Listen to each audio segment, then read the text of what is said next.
സംസ്ഥാനത്തെ സാമൂഹ്യ സുരക്ഷാ പെൻഷനുകൾ വാങ്ങുന്നവർ എല്ലാവരും തീർച്ചയായിട്ടും ശ്രദ്ധിക്കുക. മെയ് മാസം മുതൽ, അതായത് 2026 മെയ് മാസം മുതൽ തന്നെ പെൻഷനുമായി ബന്ധപ്പെട്ട വലിയ മാറ്റങ്ങൾ വരാനുണ്ടെന്ന് ഇപ്പോൾ ഉറപ്പായി കഴിഞ്ഞു. LDFന്റെയും UDFന്റെയും പ്രകടന പത്രികകൾ ഇപ്പോൾ പുറത്തിറങ്ങിയിരിക്കുകയാണ്. അടിസ്ഥാന ക്ഷേമ പെൻഷൻ തുകയിലേക്ക് വർധനവുണ്ടാകുമെന്നും ഇരു പാർട്ടികളും അറിയിച്ചിരിക്കുകയാണ്. മെയ് മാസം മുതൽ 3000 രൂപ അടിസ്ഥാന പെൻഷൻ എന്ന രീതിയിലായിരിക്കും ലഭിക്കുക. 63 ലക്ഷം ആളുകൾക്ക് ഇതിൽ സാമൂഹ്യ സുരക്ഷാ പെൻഷൻ, വാർദ്ധക്യ പെൻഷൻ, വിധവാ പെൻഷൻ, ഭിന്നശേഷി പെൻഷൻ ആനുകൂല്യങ്ങൾ, അല്ലെങ്കിൽ അവിവാഹിതരായ സ്ത്രീകൾക്ക് ലഭിക്കുന്ന ആനുകൂല്യങ്ങൾ ഉൾപ്പെടെ ലഭിക്കും. കർഷക തൊഴിലാളി പെൻഷൻ വാങ്ങുന്നവർക്കും ഇതേ നിരക്കിൽ സഹായം ലഭിക്കും. പ്രതിമാസം സർക്കാർ ജീവനക്കാർക്ക് ശമ്പളം ലഭിക്കുന്നത് പോലെ എല്ലാ മാസങ്ങളുടെയും അവസാന ആഴ്ചകളിൽ പെൻഷൻ മുടങ്ങാതെ വിതരണം ചെയ്യുന്നതിനുള്ള ക്രമീകരണമാണ് ഇതിലൂടെ ഉറപ്പാക്കുന്നത്.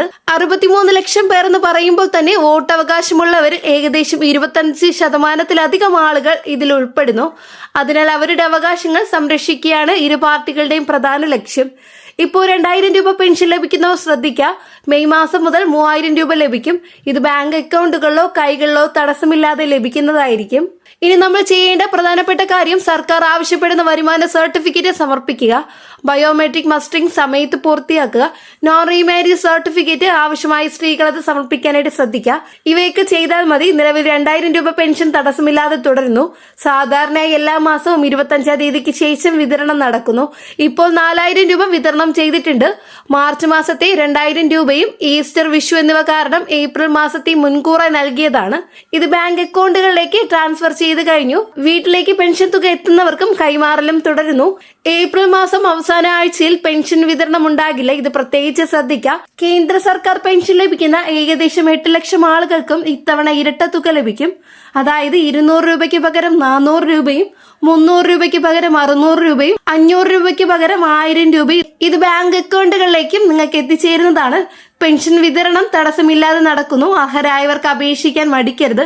വാർദ്ധക്യകാല പെൻഷൻ, വിധവാ പെൻഷൻ, ഭിന്നശേഷി ആനുകൂല്യങ്ങൾ, APL BPL വ്യത്യാസമില്ലാതെ അപേക്ഷിക്കാം. പക്ഷെ കുടുംബ വാർഷിക വരുമാനം 1 ലക്ഷം രൂപയിൽ താഴെയായിരിക്കണം. ഇതാണ് മാനദണ്ഡം. ഇതിൽ വേറെയും യോഗ്യതാ മാനദണ്ഡങ്ങൾ പറയുന്നുണ്ട്. ഉയർന്ന സാമ്പത്തിക നിലയില്ലാത്തവർ, AC ഇല്ലാത്ത വീടുകൾ, 2000 ചതുരശ്ര അടിയിലധികം വിസ്തീർണമുള്ള വീടുകൾ ഇല്ലാത്തവർ, ഈ മാനദണ്ഡങ്ങൾ പാലിക്കുന്നവർ മാത്രം അപേക്ഷിക്കുക.